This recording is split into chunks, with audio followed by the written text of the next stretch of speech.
Welcome to Flesh and Pod, a flesh and blood podcast, breaking down weekly news and notes from the tournament scene, community drama, game strategy, and more.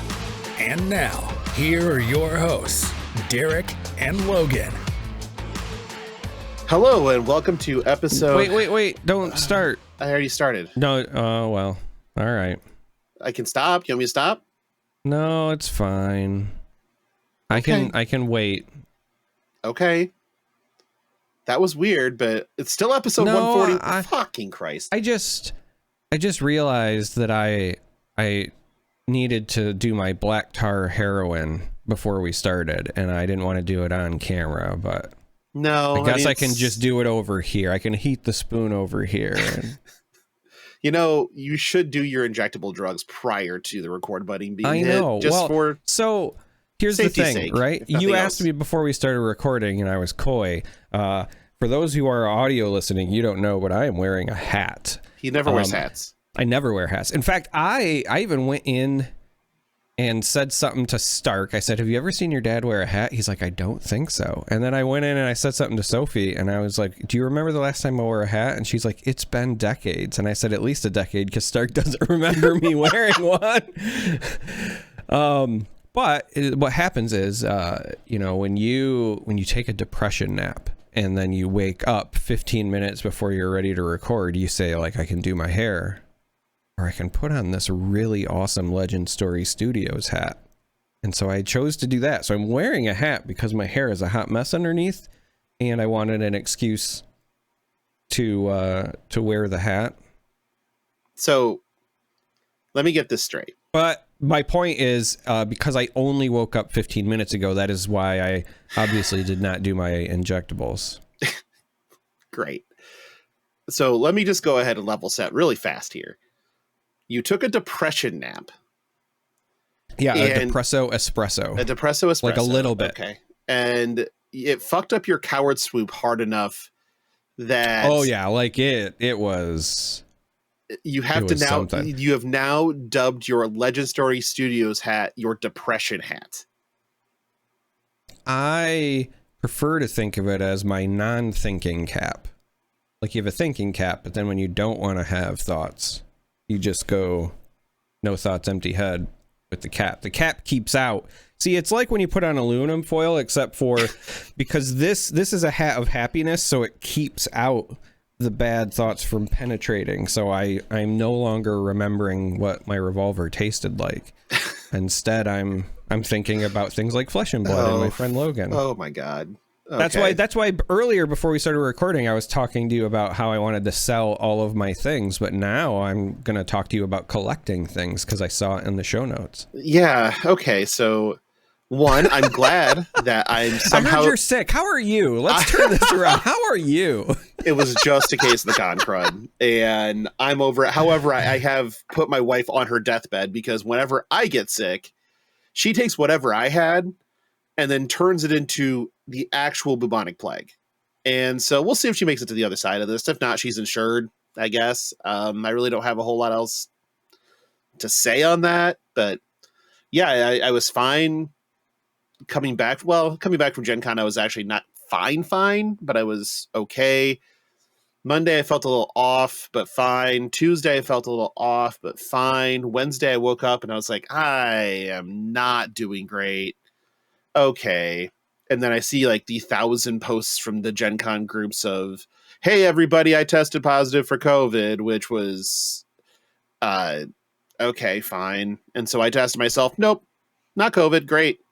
Did Jordan happen to tell you about where Elaine and Jordan and Abby and I and Stark stayed at all? I got a lot of it. I saw pictures. Yeah, okay, so I will say this. I think the reason none of us got COVID was because COVID was too scared to go into the neighborhood.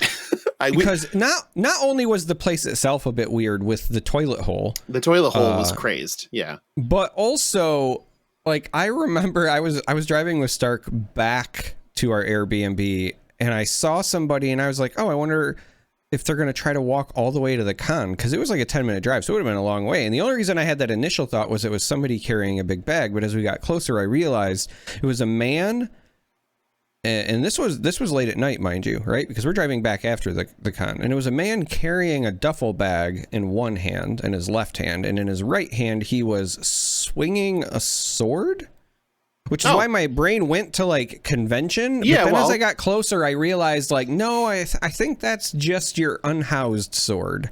Like that's your stay away from me unless you have projectile weapons sword. Yeah, that sort of thing. I don't know. Maybe he's an English immigrant. I'm not here to judge his methods. I just know that it was not somebody from the convention scene who was parading around in such attire and wares. Yeah, we did drop Elaine off at that Airbnb once, and so I got to see the socioeconomic development area that you were staying in, and the neighbors were really nice. I will say that there was a very sweet lady across the street. The people to our right had some cute kids. It was just like everything around it that was. Yeah, it didn't look like it was the safest place in the world. Yeah, so that's why we didn't get COVID. Because COVID was too scared to enter your Airbnb. You wear a different kind of mask in my hood, you know? Fair enough. But yes, so I am doing much better, as everybody can probably hear. I sound exactly the same as I always do. But yeah, it was a couple of days of, this is sketchy. I worked from home instead of going into the office, which I'm sure I'll catch flack for that. But the options were either take the day off, in which was a non-starter because too much had to get done, or go into the office when I don't know exactly how infectious I am and see how many people I can take with me. So I decided not to take people with me and just work from home, which again, we'll see how that works out. But at any rate, back to what we were saying. This is episode 141 of Flesh and Pod. My name is Logan. I am your host. We are well past the point where that ever fucking matters because we are 7 minutes into the show before I actually get through an intro. But this is Darick, and he has feelings. I think that's what we've learned in the last 7 minutes. Yeah, the conversation that was occurring before was the mental calculus that people do at some point in time, and some people more than others, of what if I just sold all my stuff? Like all my collectible stuff, all in my case, all of my comic books, all of my cards, all of the toys, all of the prints, all of the... I have a lot of statues. Yeah. I have a lot of framed collectibles, as weird as that sounds. Yep, I have a lot of original comic book art. Oh yeah, I got some of those. I got this really good Jason Howard Colossus to the left of me. Yeah. I should be excited because Colossus is in Fortnite right now as a skin, and he's like one of my favorite characters. But there you go. I'm having a hard time because my cousin Anne is visiting, like for the last week or so, and what? My cousin Anne Hedonia. I refer to her as my cousin Anne. Okay. I'm okay. Any rate, I don't, we're so far off any rails that I've lost the thread of reality. All right, so cards were spoiled. There's also we have a Battle Hardened. That's Battle right. Hardened. Remember, you had to do the Google Translate. I did. I was very much so needing some information from Battle Hardened Sao Paulo, and I don't know any Portuguese really. It's really hard to like parse Portuguese because it's midway between two languages. It feels like, even though it's a language unto itself. Not saying that Portuguese isn't a language, for fuck's sake, but. So I was in the Twitch chat trying to figure out what the top 8 was. I did watch most of the top 8, most of the finals at the very least. It was won by Felipe Lima Cardosa on Zen against Prism in the finals.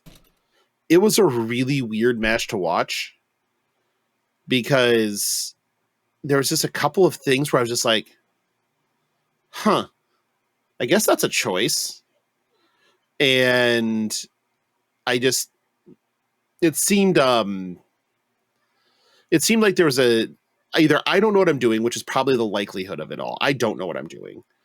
Or they had a plan that I had zero inkling of what it was, which is probably also true.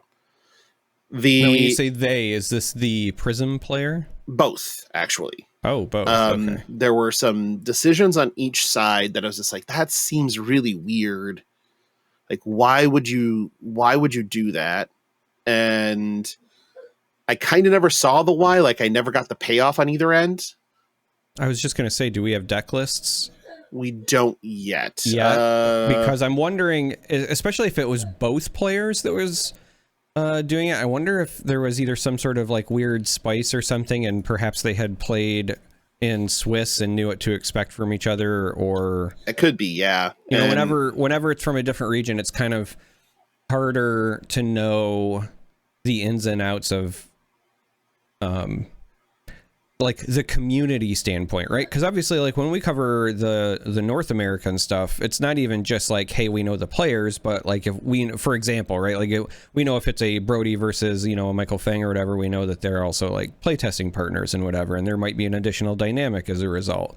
But then when we get different regions, it can be harder if you're not following them closely. And then when we get a region like Brazil, which I will say this from covering other card games, Brazil has a fanatical card game community, whether it's digital or physical cards. They love the games, and they are big advocates for their own community.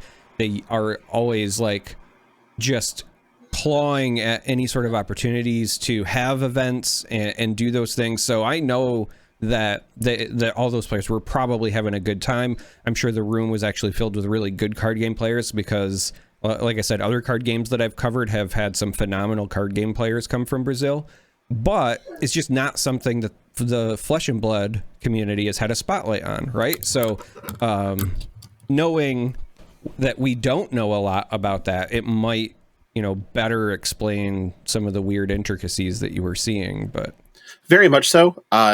There could be a difference in style. There could be a difference in deck building. We don't have the deck lists. I can't tell you.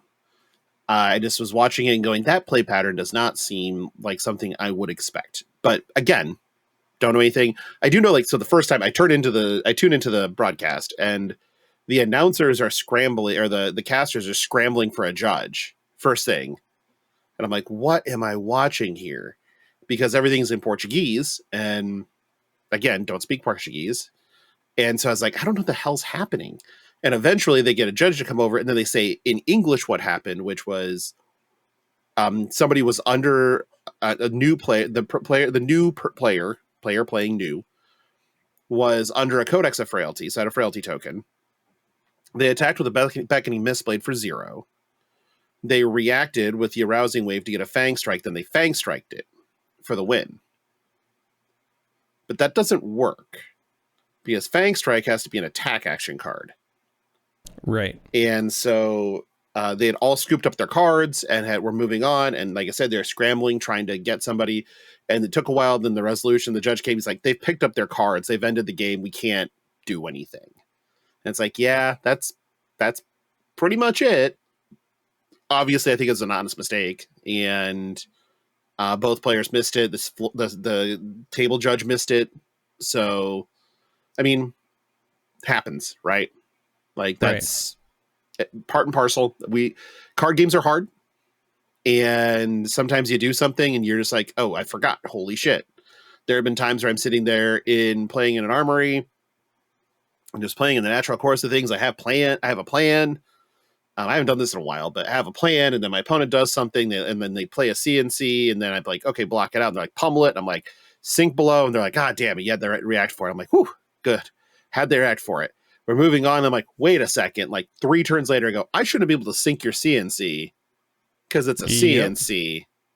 I should be at 4 less health and less a car. Fucking Christ. Is it a C and C, or is it a C ampersand? We'll get to that. Because that is now an actual question. Never has an ampersand been so expensive. Oh my God, tell me about it. But at any rate, Top 8 was kind of a status quo, but also missing a key piece here. So it's 2 Prism, 2 Zen, 1 Kano, 1 KO, 1 Riptide, and 1 Victor. Notably missing is any assassins. So that's interesting in and of itself. The Riptide I did get to watch play. They were playing against KO, and it was just they're toying with it, and it was like watching a bear just like bat a flopping fish around, because you could tell the KO thought it had a chance of getting back into water and swimming, and the bear was just like, yeah, come on, this is fun. Like watched it prevent a cast bones like Bear Fangs full throttled, right? So Bear Fangs for like 14 or whatever it is. And the guy's like, got this one. The guy's like, trap, trap, trap, trap, trap. You take 5. I take 0. Discard your hand, and then draw 1. I'm just like, bro, this is unkind. Like, yeah. Jesus. When Riptide has the goods, it is awful. I was just laughing my ass off. And so, yeah. But yeah, and match was Prism, Zen, and in Zen took it is... So Zen, again, bolting up the boards, as you will, getting to that living legend status, trying to speedrun speedrunning, like not Starvo levels, but definitely moving very fast. I think that the Victor was the no blue attacks version, which is what I've seen a lot of Guardians going to, is that they play 0 blue attacks. They've mixed in some yellows and then play stuff like Nerves of Steel. It's a blue that blocks 3. Doesn't really do anything if New gets it. Right. Stamp Authority. Right. Just there's anything.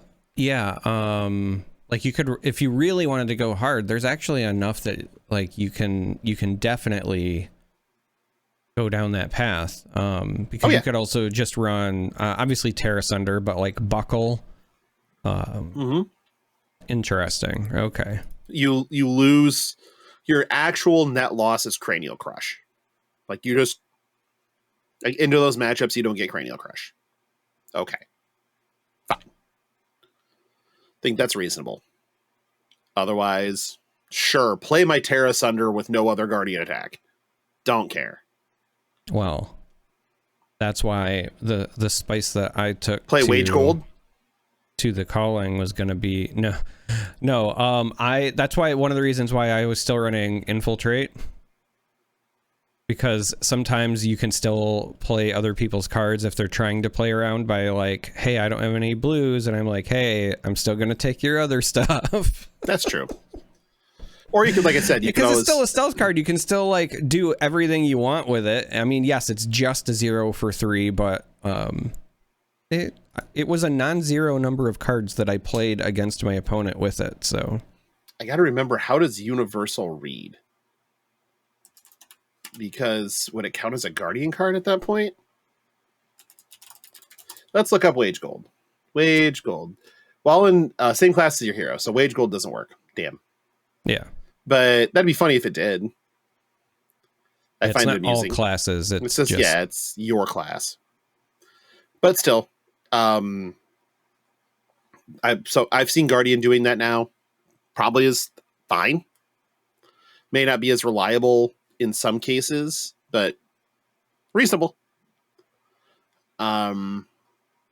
Moving on from Battle Hardened Sao Paulo is we got the tail end of Collectors Week, in which case they did reveal the Deathmatch Arena winner Command and Conquer, Command ampersand Conquer, not to be confused with Command the word and Conquer, which is what every other Command and Conquer up until this Command and Conquer has been.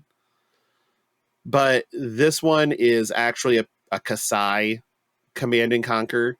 And obviously, this is the one that is a full art Kassai art Command and Conquer that there are 58 total copies of in the fucking world. And the ask out the gate, so that is out there for public purchase at this point in time, is $5,000 per. Which is when I started down the path the most recent time of how do I sell all my stuff? Because what's the point? I can't have all the nice things, so why should I have any of them? Do we know, so this might sound like a weird question, right? But do we know what the Prism and Chain that were like numbered to 10 and special or whatever were, do we have public price points for what those were being sold for? We have some. We don't have like all, because not all of them have been publicly discovered. Right. But I know that there has been one that sold for 12,000. And I think that there has been at least a couple in the 10 range. Yeah, because 10 was like what I had remembered. And so it just felt to me that and again, I will fully admit that I also I don't keep the pulse on the market the same way other people do, but to my initial reaction is that $10,000 for something where it's like a permanent board piece. So I assume that they aren't displaying them when they buy them anyway. They're just tucked away in some collector thing. But even if you are going to display them, at least it's like a permanent board piece, right? Like it's your hero. So like 10 grand for a 1 of 10 for that, to then go to, you know, half the cost, but for something that is in your deck, you might not ever even see it. It's been printed in, you know, multiple sets and multiple arts at this point. You know, we have the Fable version and whatever. Fable version is obviously also highly sought after and very expensive. So that like also makes sense to me, but that's also a much lower than like $5,000. Like I get that there's only, you know, 48 of them or whatever, but five just feels high. Now I get it. It's the initial ask. Who knows if that's what it'll actually sell for, but I just felt like that was somebody who probably doesn't want to get rid of it unless somebody makes that kind of offer, as opposed to somebody trying to seriously offload it, if that makes sense. Yeah, it does. I look at, so one, if I owned these, I would just play with them. Like, end of story. They would be shuffled. Yep. Anybody that knows me knows that, yeah, I would. No compunction. I would just go in the deck. I am the same way. My cards are meant to be played. In fact, the only card that I own that I'm not like actively playing, and this is again probably one of the reasons why you started doing your mental calculus, because you're just like me. So the only one that's like somewhat expensive that I own that I don't actively play is I own one of each of the Assassin / Ranger Codex Marvels. Because I wanted to get one of each just so I had them for my collection, with the intent of picking up more for playsets later. But right now I only own one Codex of Frailty, and I don't want to just put one in my deck. I want a playset. So I don't play that one, but the moment I get two more, I will. Well, let's see what that's going to cost you today. Because the last time I looked, they were still doing pretty well. Codex of Frailty Marvel, your cheapest in point right now is, would you like a guess? If I had to guess, I would say between $250 and $370. Oh, okay. So they are still going up. Fair enough. Yeah. Well, I think what happened was once the print run info came out and Outsiders was low, it started the creep sense. up a bit, because you have sales. Somebody put up an MP cold foil for $250 2 days ago. I don't think it probably lasted more than 2 seconds. But so you have purchases going back to So on 8.5, people started snapping stuff up again. But the last time that it was May last time that you could get one under 300 reliably.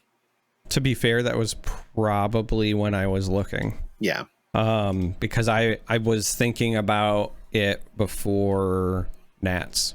Gotcha. When I was getting stuff around for my new deck, and I was trying to see, because I already knew I was going to try to pick up marvels and cold foils and whatever there, and so I was like, all right, well, like, what's it going to take for me to like finish blinging the major pieces? So that's, I want to say like late April, early May is when I was last looking.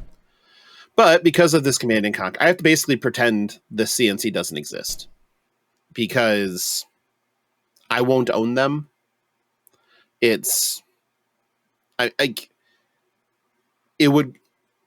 I cannot justify spending the cost of the trip to Osaka on this one card and then having to do it 2 more times. Like, that's crazed. And nope, they just don't exist. Somebody at some point in time is going to show me one, and the best thing that could ever happen to me is they slabbed it, and then I have to just like, and then I'll be like, yep, you sure have one. Because as soon as that thing's in a slab, I don't care about it anymore. It's because you can't play with it. Because I can't play with it. Right. Well, I can. I just have to crack the slab, but I'm not going to. Like, it's basically dead to me at that point in time. So it's like, okay, 1 out. Sounds great.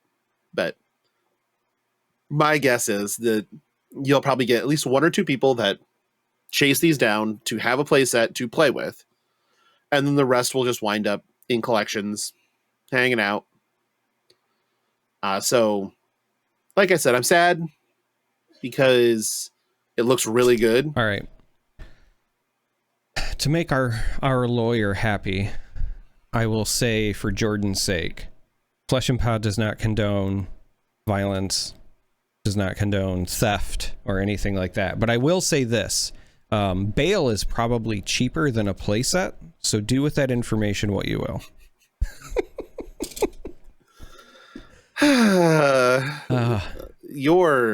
Yeah, it's a spicy night to talk to me.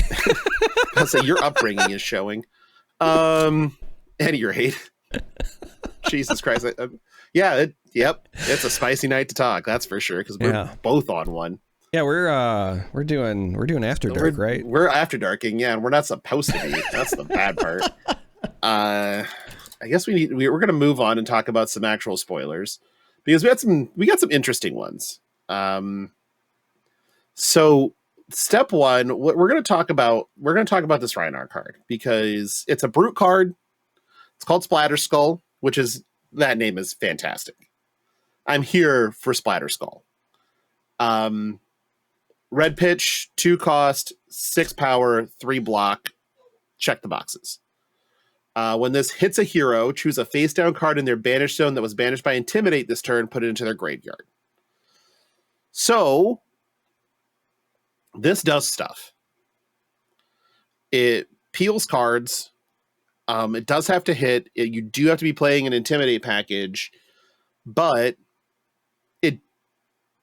it does interesting things, and its art goes stupid fucking hard. But real question, is this good enough? I am not a brute player, so I will preface my answer with that. But my initial response is probably not. And I say that simply because the setup required and the conditions required feel too great for the potential payoff. Because it does need to hit. It does not have any of its own evasion. Now, naturally, it does have some pseudo evasion in that for this to even matter, you want to have intimidated first, which is like your partial evasion. They're down 1 card available to block. Maybe that was the thing. But it's still like, it doesn't have overpower. It doesn't have dominate. It doesn't have anything like that. So it requires a setup of some other effect or card. and that effect or card needs to have go again. So, it could be like a barraging or something, sure. And then you have to swing with this, and then it has to hit, and then you just get essentially a random discard effect. It's a discard effect, but it's pseudo random because of the intimidate, right? So when I think of all the hoops that I have to jump through, I don't feel like it's good enough because one of the things that I think Brute does really well is still pressure with anywhere from like 2 to 3 cards in hand. And I think that this also interrupts that flow, because this card doesn't seem, to me anyway, like it's very good with like a 2 or a 3 card hand. See, I think that's where I disagree a little bit, because yes, it does require setup. Like, not arguing that point. I think that this is one of those where you get the opportunities to just play it naked in a 2 or in a 3 card hand. And then if they kind of just look at it, it's like, okay, it's just damage at this point, no blocks. And then you discard an agile windup and intimidate in the reaction step, and they just don't have anything for it. You do get a card out of them still. Yeah. You get a card out of them, but again, like that's one of those. So to me, like, yes, you could absolutely do that, but that just feels like a really bad pummel play to me. Like yeah. When I'm looking at this, what I'm really thinking about is like, what are the plays that make now the one thing is this does have an attack value of 6 or greater, so it's obviously more impactful for a Brute than say a pummel, because it's not a brick in that regard.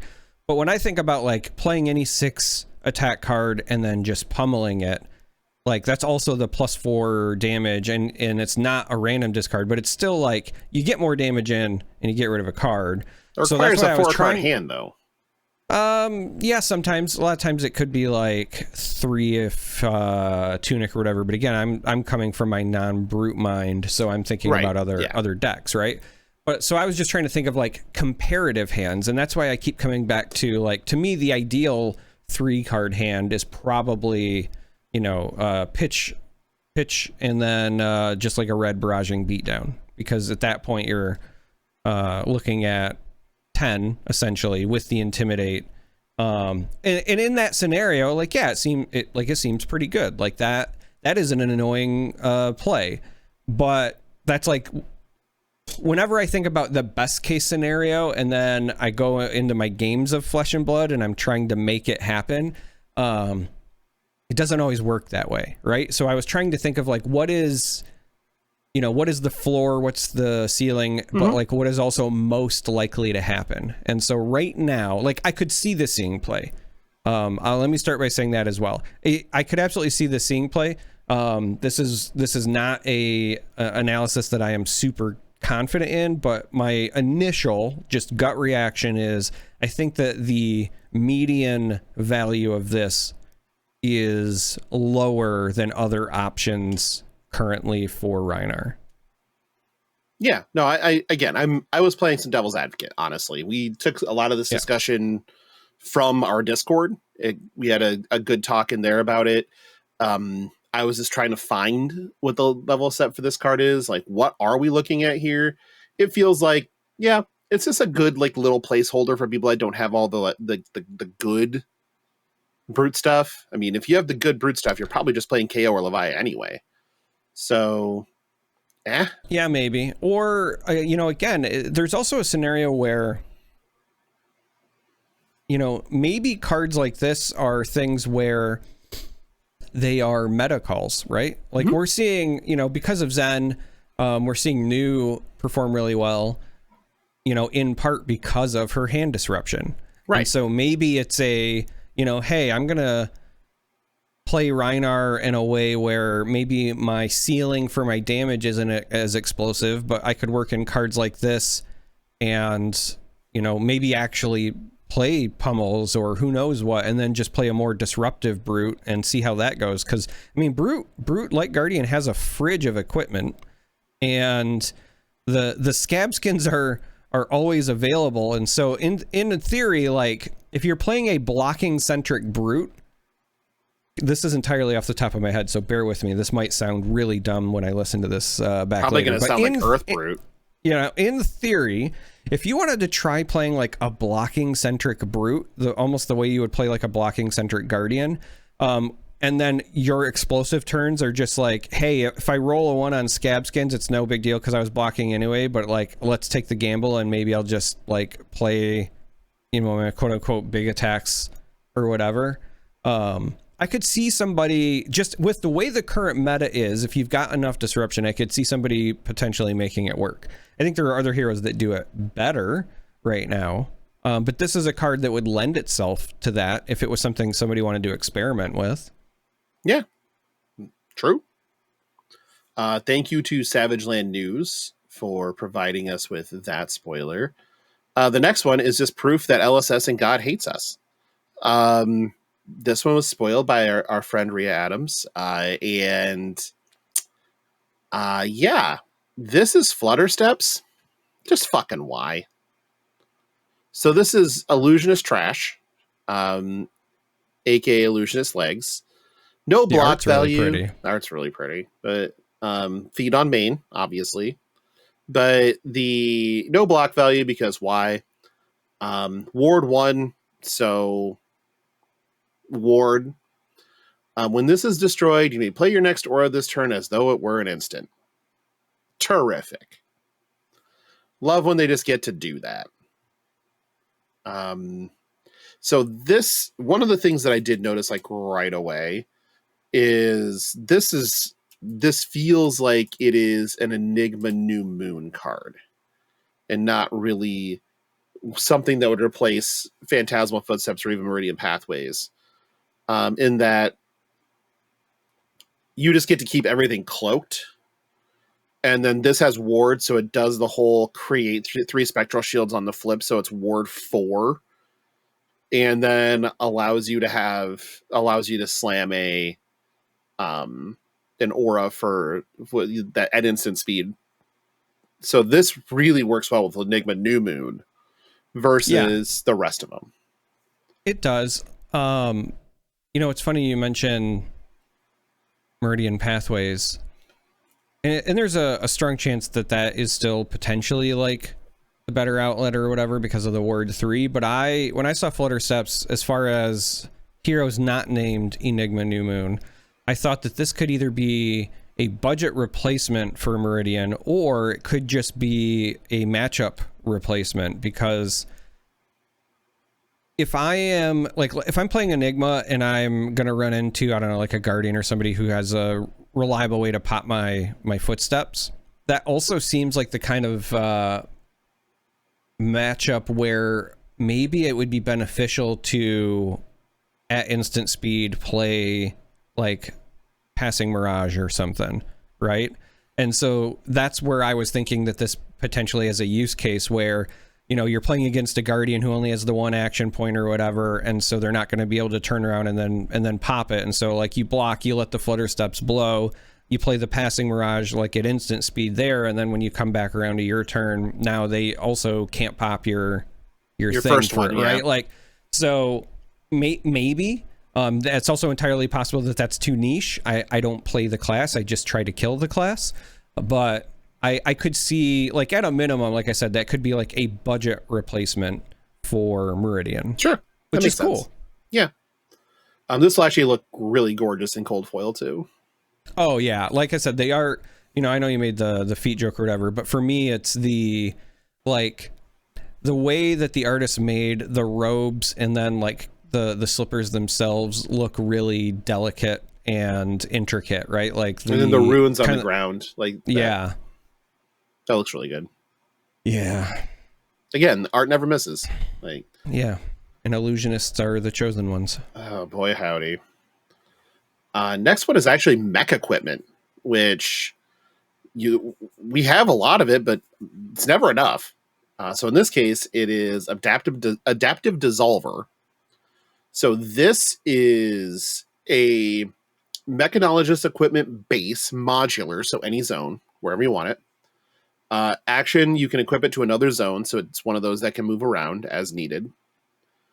And it just has it's a base, so you can go over it with Evos, and it just has Arcane Barrier 1. Just a nice, clean AB1. So if you are playing, like, let's say, Teklevasen, and you need to start with bases, and then you also have the Arcane Barrier Evos, and you're playing against a Kano, you have AB4 to start. Yep. So this is one of those things that Teklo needed. We kind of had talked about we've talked about this ad nauseum, but this is one of those things that he needed, and I actually really like the way that they have done it, because they've done it in a way where in the non-AB matchups, I think this and obviously the other ones are not going to be ideal, but when you do need them, they're not overpowered in their own right, but it still gives them a way to play toward their demi hero, because let's be honest, that's the coolest part about Teklevasen. And so just because you can play him a different way, you should at least give somebody a path toward playing that, because it's just really cool, right? It's a satisfying thing. So I dig this. I also kind of like that it might seem small, but the action, move this to another zone thing is cheeky, because in mixed matchups where you're maybe playing against a Rune Blade or something like that, where you're not going to need the full suite, you could also do some neat things where you, let's say you have this and then the game goes grindy, right? And this is in your foot slot, and then you make your head slot into some other Evo, but then because of stuff where you would just die if you didn't do it, you end up having to lose your head slot, right? It's just gone. And then you draw from your deck one of those Evos for the head slot again. Well, sweet. I can just move it now, right? It's one of those very small things, and it's niche, but I like that in a deck where everything is also slot dependent, giving you a little bit of flexibility. Because it's not like this even has go again, right? This isn't a huge give, but just giving that nice little touch, I think is perfect for this. No, I actually love that little piece of it, because you're right. Sometimes it's like, damn, I drew my arms got blown up. I just drew an arms that'd be really good right now, but now I can't use it. It's trash. Instead it goes, and we move it to here and slam this on top of it. That feels better. So I think this one's really cool. I like this a lot. It's elegant. It's simple. It's everything that the next card we're going to talk about isn't. And the last card that we're going to talk about is Plan for the Worst, which, boy howdy. This is a Ranger action, blue, block 3, 0 cost, no go again. Word salad by Brody Spurlock. Look at target hero's hand and arsenal. At the beginning of their next end phase, they discard all cards in their hand and destroy all cards in their arsenal. Okay. Search your deck for up to 3 traps, reveal them, put them into your hand, then shuffle 2 cards from your hand into your deck. Okay. So, first step, kind of fun with red in the ledger, if you can give red in the ledger go again, which not that hard to do. By being able to play this behind it. And so they have their one action they can take, and then they have to discard their hand and lose their arsenal. Kind of fun. You go get 3 cards. And let's say that you have 0 cards in hand. When you play this, you have 0 cards in hand. You go get 3 traps, and then you take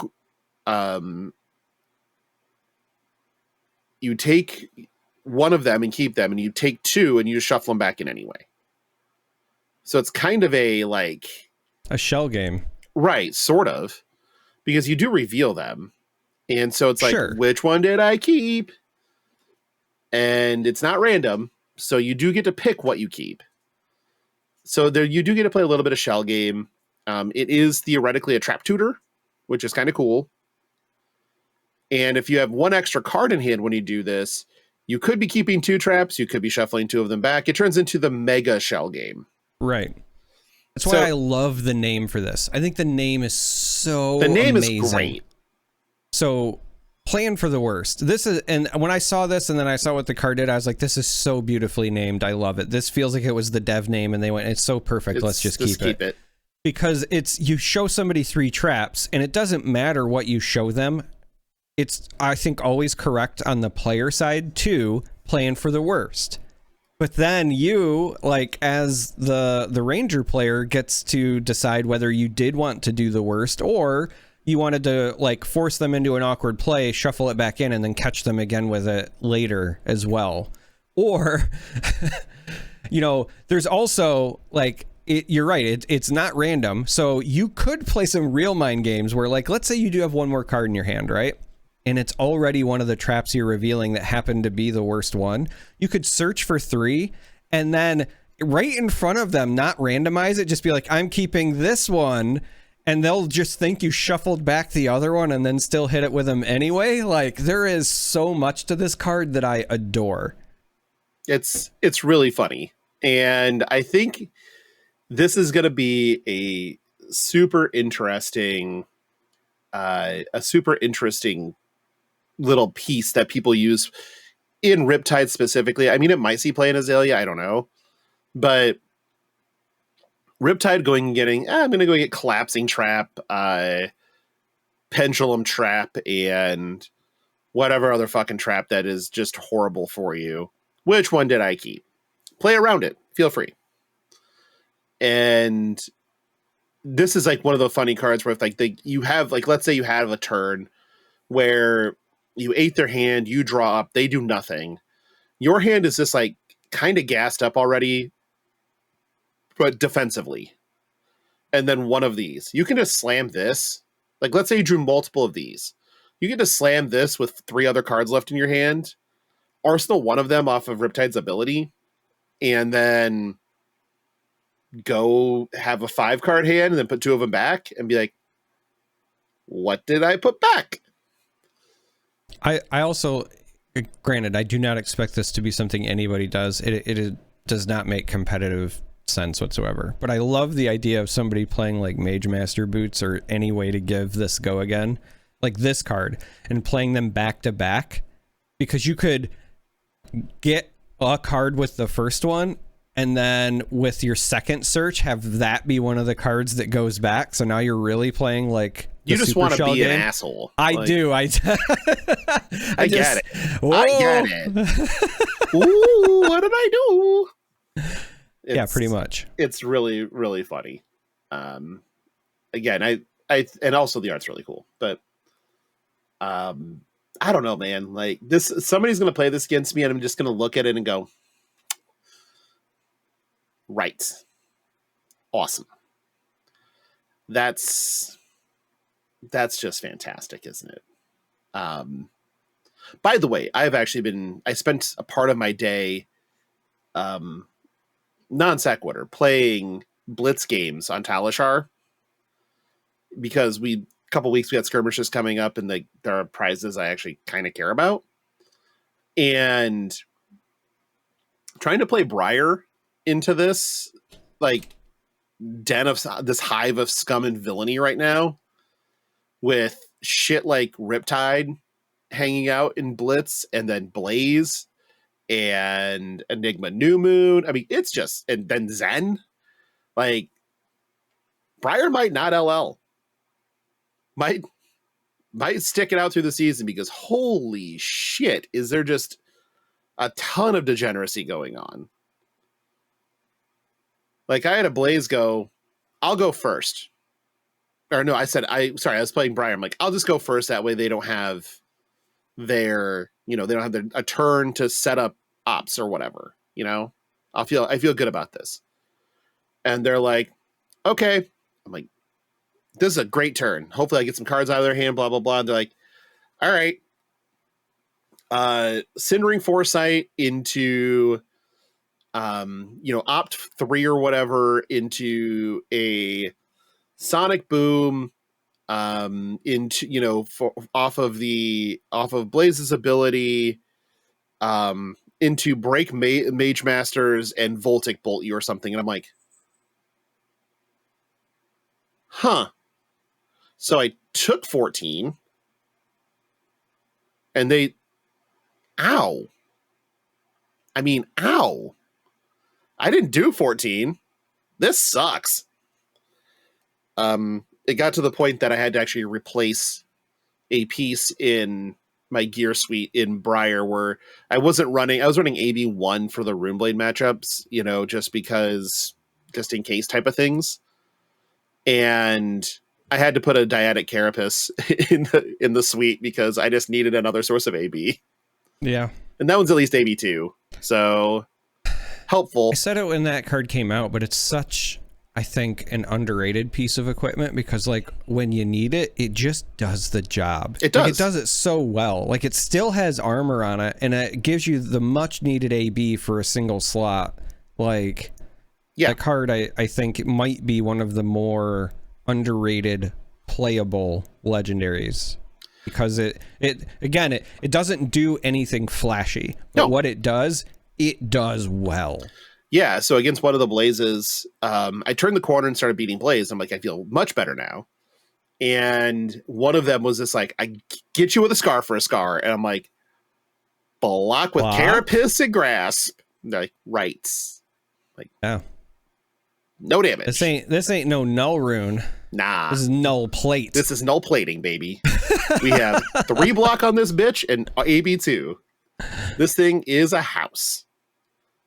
So that felt really good. It's like, this is pretty good. I don't hate this. Moving on, I thought this was going to be a short show. Look at us. It is by our standards. We still have listener questions. Yeah. Realm Fest upcoming Labor Day weekend, Columbus, Ohio. 5K Classic Constructed Qualifier, top 16 of this one get an invite to the 50K, I was told. First place getting the VIP invite. You will also have a Larcana Qualifier, I believe Pokemon, and Alpha Clash Awakening going on Sunday, as well as other Brawl or Realm 50K qualifiers going on as well over the weekend. I know that that there are 50K qualifiers that are also firing kind of around throughout the area, throughout the Midwest and on towards the east at the very least. Camp Green Tree next week is holding one. So if you're going to camp, make sure that you're playing in the qualifier because you want to get a piece of that sweet 50K.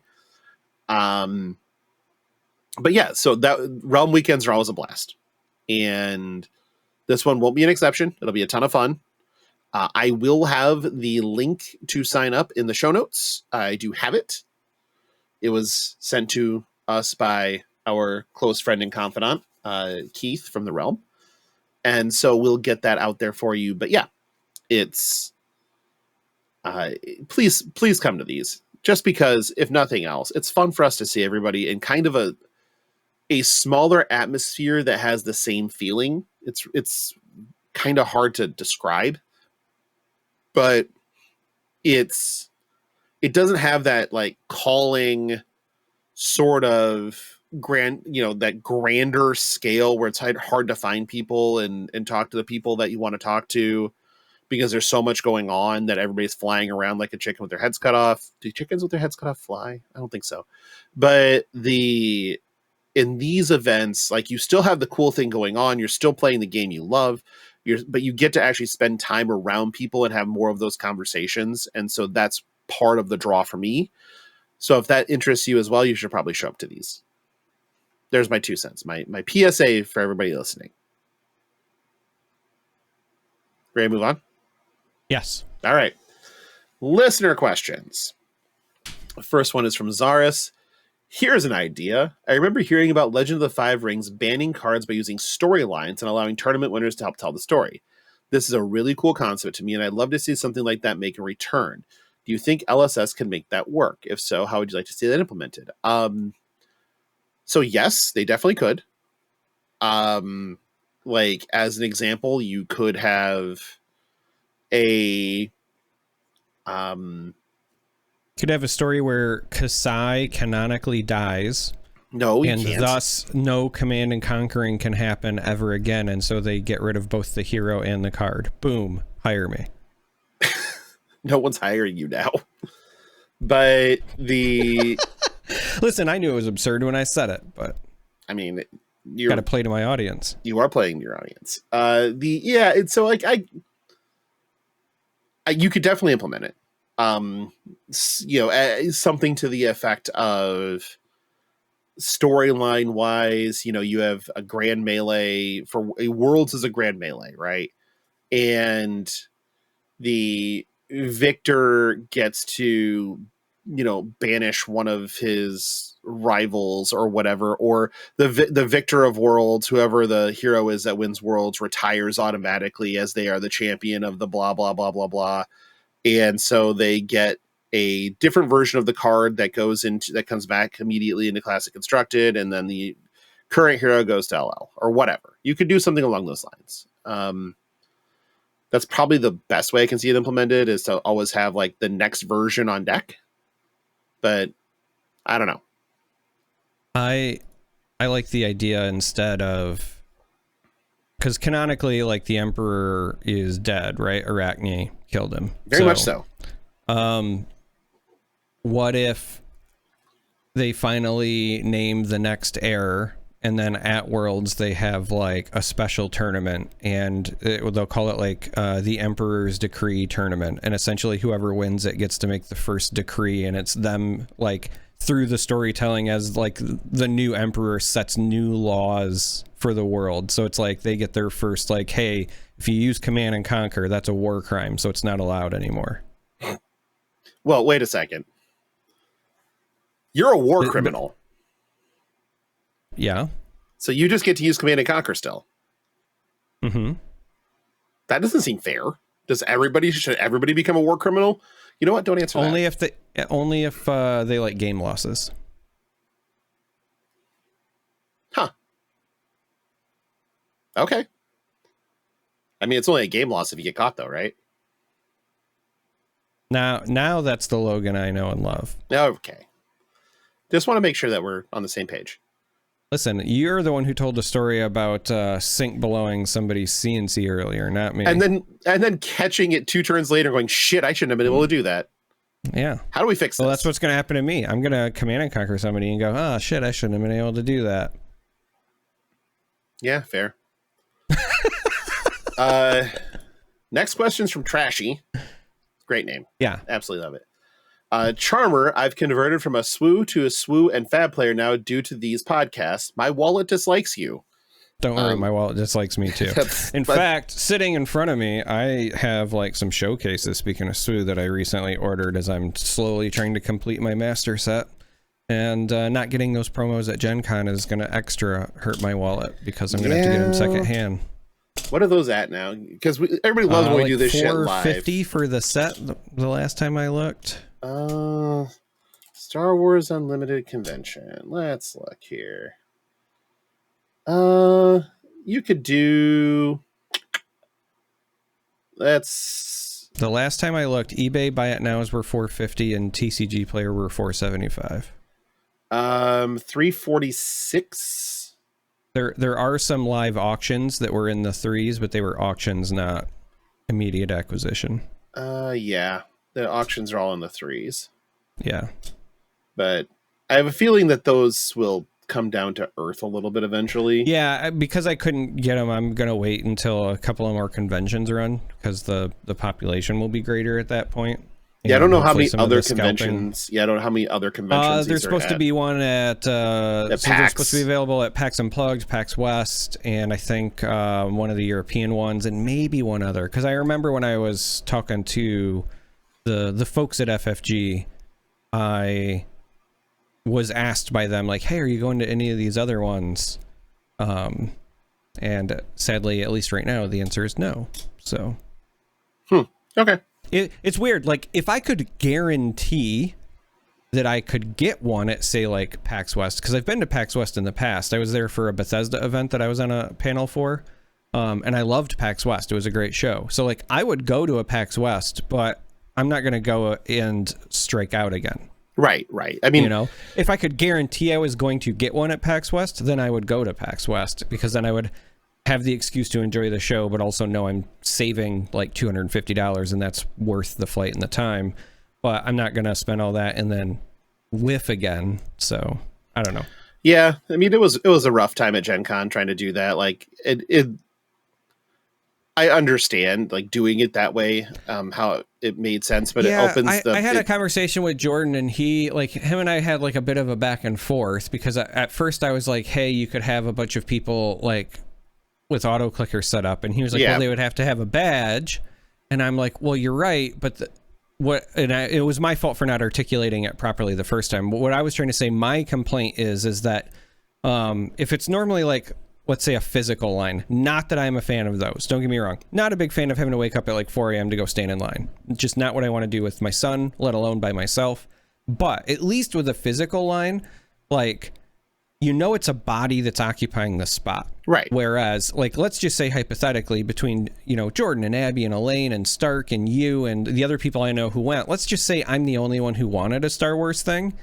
I could still have all my friends jump in the line for me digitally, if that makes sense, right? Yeah. So, the fact that, what was it, on Saturday I tried jumping in the line and it was like at -900 and something. I was like, okay, well, is this like an actual demand of 1,000, or is this, a demand of 200, but everybody's got 10 friends doing it for them because it's a click of a button as opposed to standing in line? Yeah. Right? Like the so worst, like that was my, like, and I get it. There's not a great way to solve this problem. So I don't fault FFG. I don't fault Gen Con, whatever. It was just like me verbalizing my thought process of like, I don't want to go wait in line, but at least I would have known like that the people in line were also like people interested in the product. Yeah, like when it on Sunday, because it didn't turn on me right away. Yeah, it turned on at like 9:15, and I kept trying I was continually re-upping, and when it came up, I was like, I'm number 79 in line. Okay, perfect. And then it was sold out, and I was like, yep. Well, there are 200 copies, and if I was immediately 79 in line, that should get me one, except exactly what you just said. Well, right, because also depending on how you registered, you can like sign your whole group up for stuff, right? So like with me, because Stark and I, I mean, obviously he's my son, but I know that you can do this with just like friend groups in general, because for greater Gen Con, for those of you who don't know what we're talking about here, convention exclusive card promos for Star Wars were available at Gen Con, but in order to get them, instead of just like standing in line at their booth, because they were only offering 200 a day, you had to register for the opportunity to buy them, and they treated it like any other Gen Con event. So normally at Gen Con, they'll run events, right? And let's say like you and your group of 7 other friends, like you got 8 of you, and you normally want to go to Gen Con and play like True Dungeon or something, right? They have a thing within the interface where you can say, like, we would like to register for this, put it on our wish list, but then because they want to try to keep groups together, because it's all about gaming together at Gen Con, you can do these things where it's like, only give it to us if like all 8 get it, for example. And there's all of these cool things with your friends lists and so forth where you can group together. And so that was my complaint that I was trying to express to Jordan, and I just know I wasn't articulating it properly, which is that there's nothing stopping if one person wants the thing, but they can throw 8 of their friends at it every time they register, right? So exactly like Logan says, he was 79 in line. But if out of those 79, all it takes is all of them to be groups of 3, and now he's out. Right. And I guarantee they were probably larger than groups of 3. Yeah. Yep. You basically had to be... My guess is top 25 to top 50. Yep. And if you weren't, you're fucked. So... And it's just internet roulette at that point. It sure is. And I know that one of our locals here, and this was a real bad one, he got to the point that he had the tickets in cart. It wouldn't check out. And so he went to Will Call. He tried to do anything he could, and they're like, nope, can't help you. And it was just like, that's worse. Yeah. But at any rate, let's get to the question that Trashy asked. It says, I play Kano because someone has to be that guy. Well, you and a lot of other people. and have been focusing on mastering pitch stacking. I came up with a plan to number my inner sleeves 1 to 80, so I can just remember, okay, my stack starts with 43 instead of, say, blue Aether Flare. I asked in the judge Discord if this was legal and got tons of varied responses, mostly negative. My main question is, if I can track my pitch with 3 variations of the same card, white bordered, black bordered foil, which is 100% legal per judge Discord, that is 100% legal. Yep, that is legal. What is the hesitation with me numbering my sleeves? The common theme is it creates an unfair advantage. However, there is only one 43 in the deck and only one white bordered blue Aether Flare in the deck. How is this any different? Furthermore, how is me numbering my sleeves any different than using altered art cards, which can clearly be used to delineate one version of the same card from another? Okay. Lots to unpack here. So let's start with the altered portion of it. Altereds aren't... I will just... I think they mean alternate art. Okay. I know it says altered, but the way it reads, this feels like alternate. Because again, up further, it was asking about, white border versus black, but then there's also like promos, sure. right? There are all sorts of different ways where the legal game pieces themselves, and I'm going to say that very specifically because that's going to be a big part of the rest of our answer, I have a feeling. But the game pieces themselves that are legally released by LSS do have alternate versions, and so I don't think he means like, hey, I paid to have this alter done, because we all know that there are rules against ones that are like in your deck and whatever. So I think he means alternate. Okay, so let's treat it as alternate art. Okay, that's good. So the real answer here is that one is an official game piece and one is technically marked cards. Now, you can't see the marked card from the back.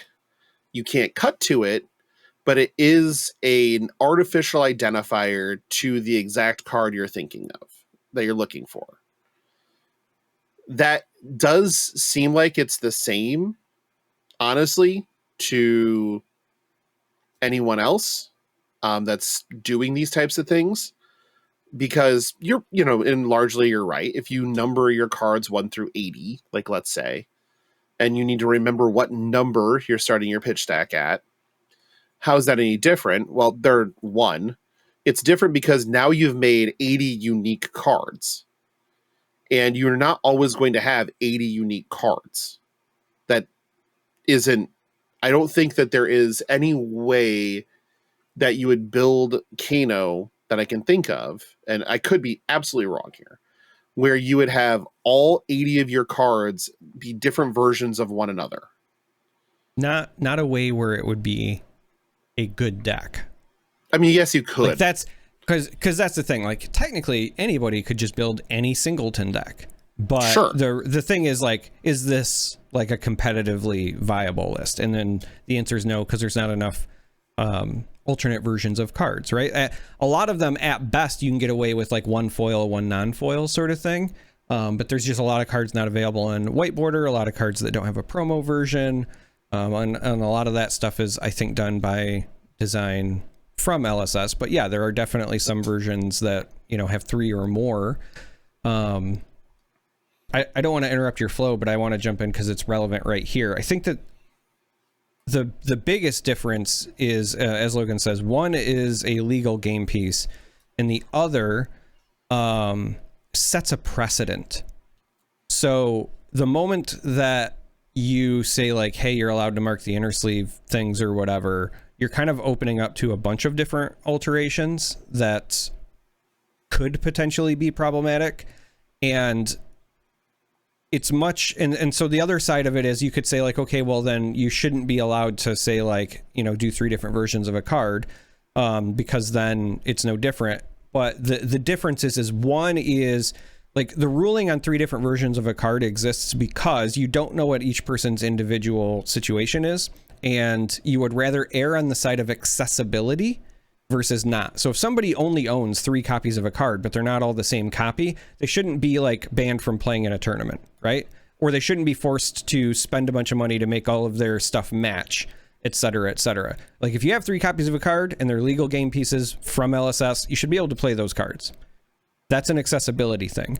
The numbering is not an accessibility thing. That is strictly just for advantage.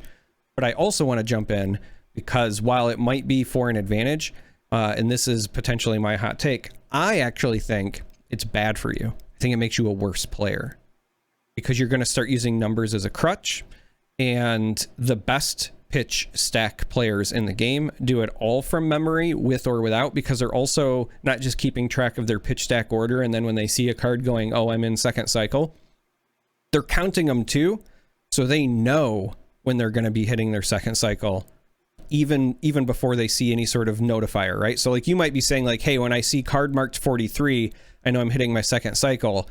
You should just know that already if you want to be a great Kano player. So for that, I know like Peter, I know Majin Bay, they've got some good tips and videos out there. And I know that what I'm saying might sound like astronomical, but as somebody who used to play a lot of the Decipher Star Wars, where you were basically counting your deck all the time. Original pitch stacking. Yeah, if you played Jedi Training, like you just had to learn how to count. Oh, your deck. if you played like, CPI, if you played Trench Run, any of those things, because you had to have reactor terminal or traffic control in order to make sure that you kept cycling. It was 100% that. It's just something that I honestly think is in the short term going to feel helpful, but in the long term is a crutch. And I think that you'll benefit more from just battling through the frustration, because a lot of times some of the most important pitch stacking things you do are in the first couple of turns. Like the turn 0 pitch stack is definitely a thing, and you're never going to have a signal before you're hitting it. So I would just emphasize trying to learn to do it without cards being marked, and instead doing it based on remembering the count of your deck as you're approaching your second cycle. But yes, like the other answer is legal game pieces, and you want to still make that be legal because of accessibility versus manual marking and not needed for accessibility, and thus like not a thing. I have nothing to add. That's where I was going with it anyway. So, okay. But I have so there are definitely Kano players out there that so every good Kano player I know always tracks their pitch stack, regardless if they're thinking they're going to get through it or not, because it just becomes habit. They just do the fucking thing. And so if it does happen to happen, it's already there. And if it's the plan, it's already there. But so another thing that comes from counting your pitch stack is even if you know that there's nothing in your first like 20 cards you've pitched that you even care about, knowing the exact count you're at will also let you know, like, hey, what are the chances that I'm going to run into a wildfire soon? Because sometimes you get put into those positions as Kano where you just have to go off blind, right? And you're going to like have to do that mental math. And so like knowing, hey, you know, I'm 15 cards away from second cycle, but there's still 2 Aether Wildfires in there. This might just be the time I go for it, is also really valuable. So yeah. Yep. That's exactly where I'm at with it. So all good here. Also, I'm sorry that some of the responses were negative, because it seems like that was just a legitimate question. And I think some of the negativity just comes from like, hey, don't do that. And so they just want to be very clear up front, especially in a judge's Discord, because they don't even want to be like misconstrued as saying like this might be acceptable. But they still probably could have said it maybe in a polite way that wouldn't have come off negative. Who knows? Yeah, but like the last thing you want is, as a judge, is to be somewhat obtuse about something when you're trying to be polite or whatever, and you leave a little bit of a door open. And not saying that trashy that you would do this, but you know, if somebody can find a little loophole or something to say, but they didn't say this, you don't want to ever do that. So instead, shutting it down if it's not acceptable makes sense. Doing that for them makes a ton of sense. Moving on, Pox on us, good friend. For the next pod, thoughts on the new Uncanny X-Men? It's Comics Corner time, baby. Let's go. So I obviously, because going to Gen Con, new comics are on Wednesdays, so I had not picked up the new X-Force by the time we recorded last week. And so this week I got to read X-Force 1 and Uncanny 1. Let me tell you, we're cooking really hard over here. There's some shit going on. X-Force was a little hammy, but I still enjoyed it immensely, mainly because Forge has always been a really cool character to me. And Forge as a team leader is a lot of fun because he's not exactly going to tell everybody what's going on all the time because there's no advantage in it. And X-Force has always been sort of the Black Ops version of the mutant teams. And the best part, like in this comic, not a lot of spoilers because he's on the fucking cover, but the best part was like when he was talking Captain Britain, Betsy Braddock, and Ascani and Rachel Summers into joining the group. They're both like, but no Deadpool. And Forge is like, no Deadpool. And issue 1 calls in Deadpool. And they're like, wait a second. We said, he's like, I know what I said. But it was pretty funny. And it was really enjoyable. I liked that one a lot. Did you read X-Force 1? I didn't read X-Force or Uncanny or anything because my cousin Anne was interrupting my reading plans. So right. We're gonna go over that again. But the Uncanny is the I don't know, man. Like I'm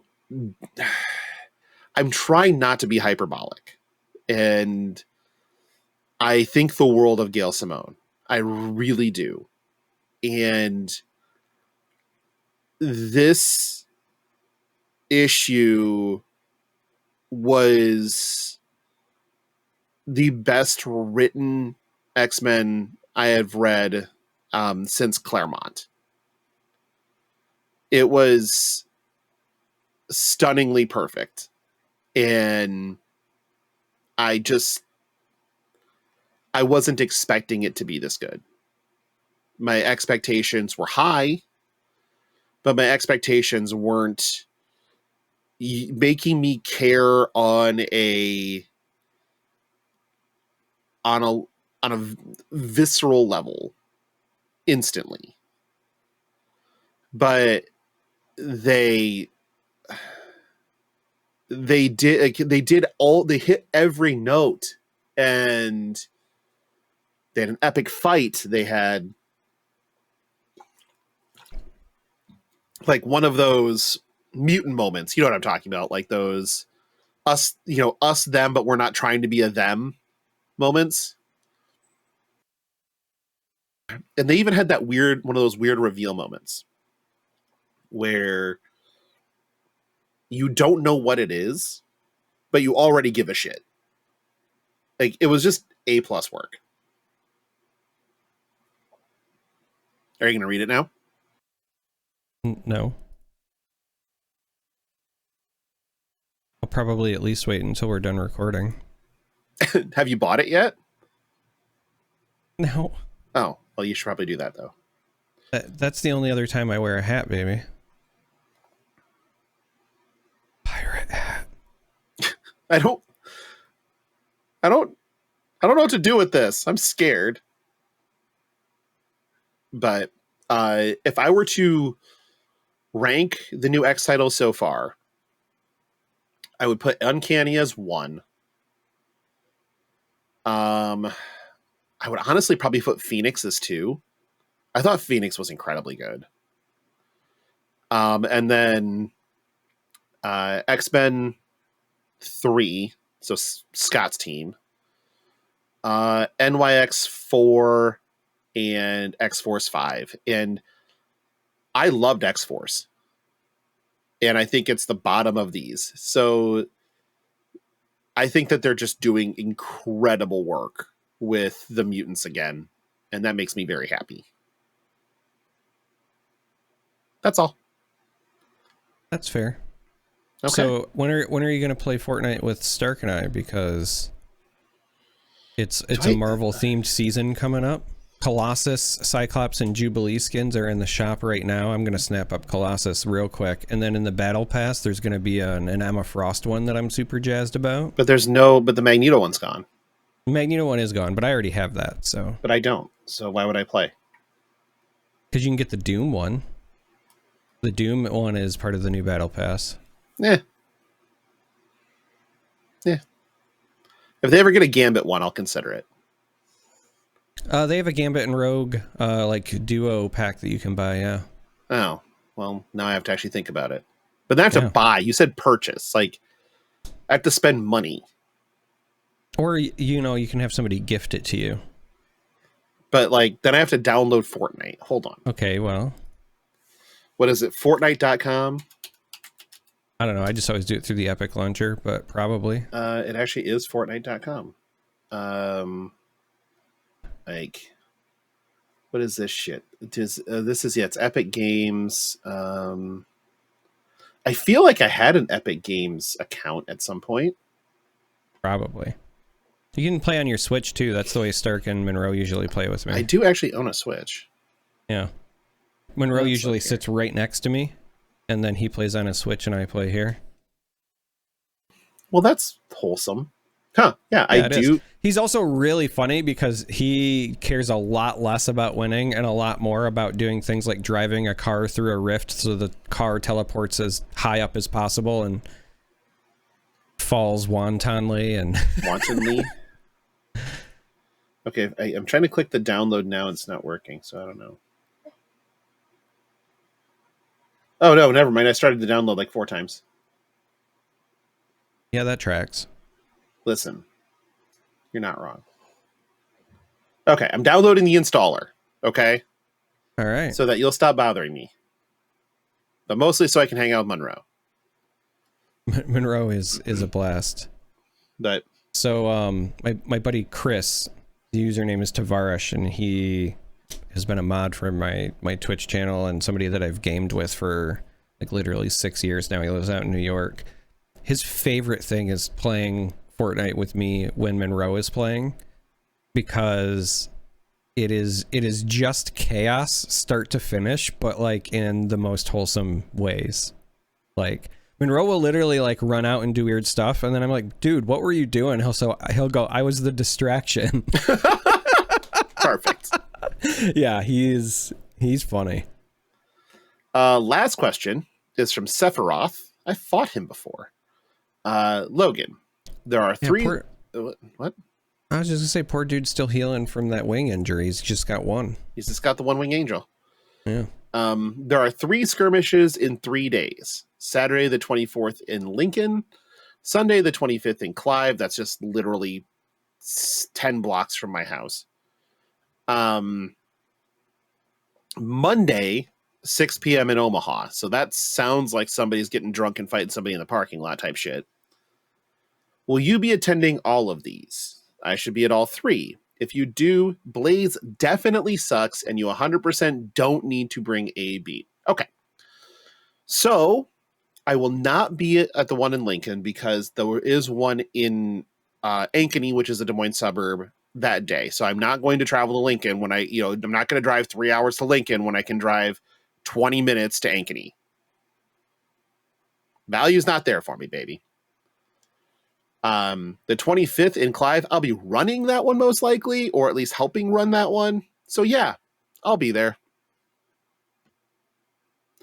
Now, I did not know about the Monday drunk one in Omaha. I'm just going to assume there's a drunk thing happening.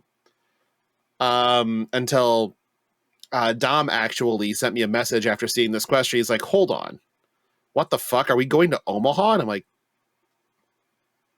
maybe. So possibly. Put a pin in that. There's a chance.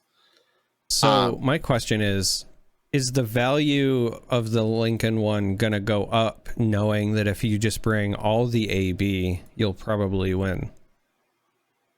No. Oh, okay. Just checking. I have been playing. Blaze does not suck. I even have builds of Blaze because I have the hero. And I have the hero now too. Should I be playing Blaze in my skirmishes and not Arachne? It's really good. I know. I just really like Arachne. The biggest thing is I figured out how I can beat Blaze with Briar. So odds are I'm just going to keep playing Briar. But it's real tempting because you can do a fuckload of damage pretty quick. Because I probably have all of the cards required. I own a lot of wizard stuff for some random reason. You need Storm Striders, Waning Moon, Metacarpus nodes. Yeah, I have all of Talisman, Talismanic Lens. If your head slot's irrelevant, you can make it whatever. Lens is probably the best because it ops. I was gonna say it's Lens or Ragamuffin. I think are the two people use, right?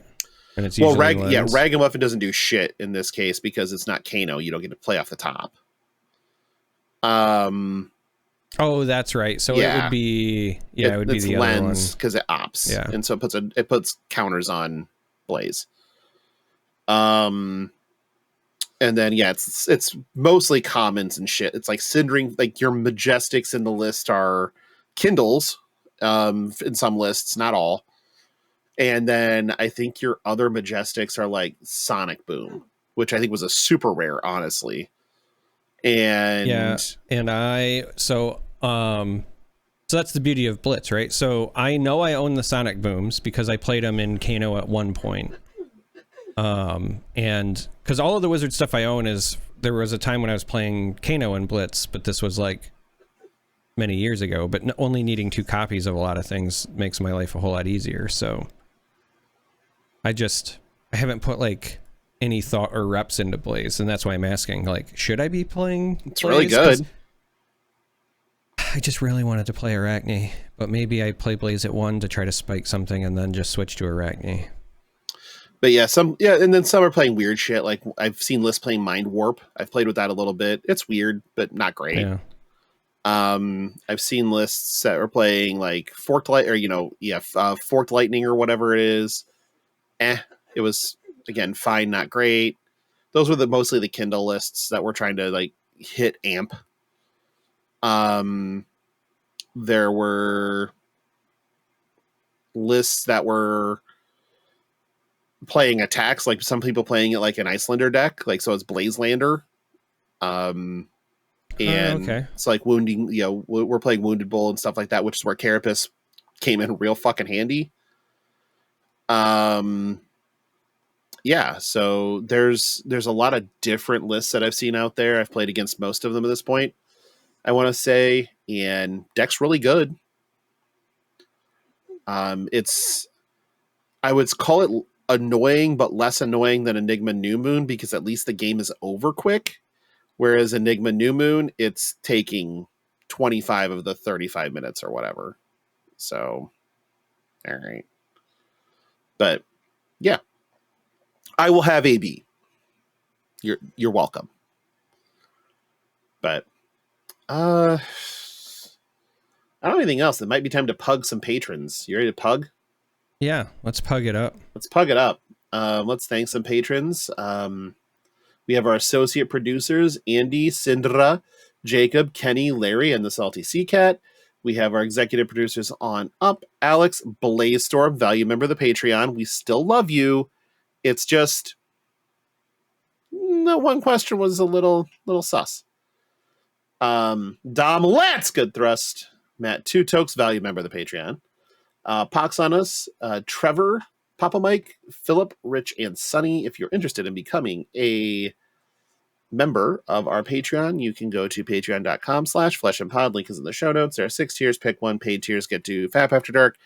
Didn't happen this past week because one, I was ill and would not have been good company. We're trying to get it together. Greg, who usually helps us or plays with us on those, is out of the country until the 20th or some shit. So we may wait for him to get back. But yeah, we'll get one in here soon. Bryn has committed or has been committed, one of the two. I don't keep track. So yeah, if you need to contact us at all, you can send us an email at fleshandpod@gmail.com.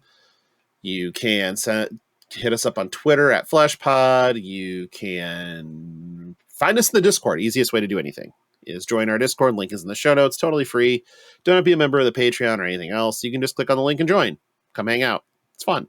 We talk a lot of shit. If we're not answering back, just use the @ symbol. Type @Jordan, and then we'll answer. I'm German. AMJORMAN. That's what you want to do. Is you want to type @I'm German, and that'll take care of it. We'll definitely hear about it. Let me tell you. Yeah. Yeah, Charmer, where can they find you? @I'm Jorman. There you go. In the Discord @I'm German. That's commit to the bit. You have to commit to the bit. To the bit. If you don't, what's the point? We are working on getting guests lined up. I know that a lot of times you like when we have the 3-person booth going on. So we definitely have one in 2 weeks. I can actually announce that now. Not 142. No, shit. Next week. We'll actually have Alex Watkins, the head of conventions for Legend Story Studios. He's going to hang out with us and join the show. I actually have that confirmed.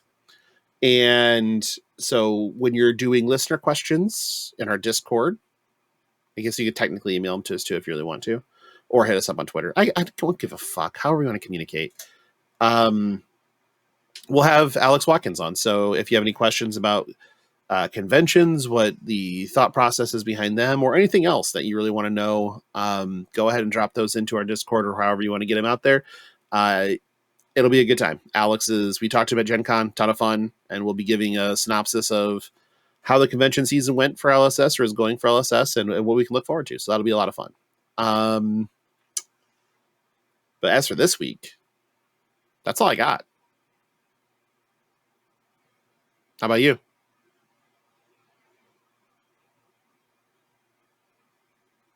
You're doing great. Just keep it up. I know I'm doing great. Let me tell you. You were talking about the taste of your revolver earlier, so I'm pretty sure that doesn't sound like me at all. Don't spread lies. Motherfucker. All right. Well, thanks everybody for listening. We'll talk to y'all next week. Bye.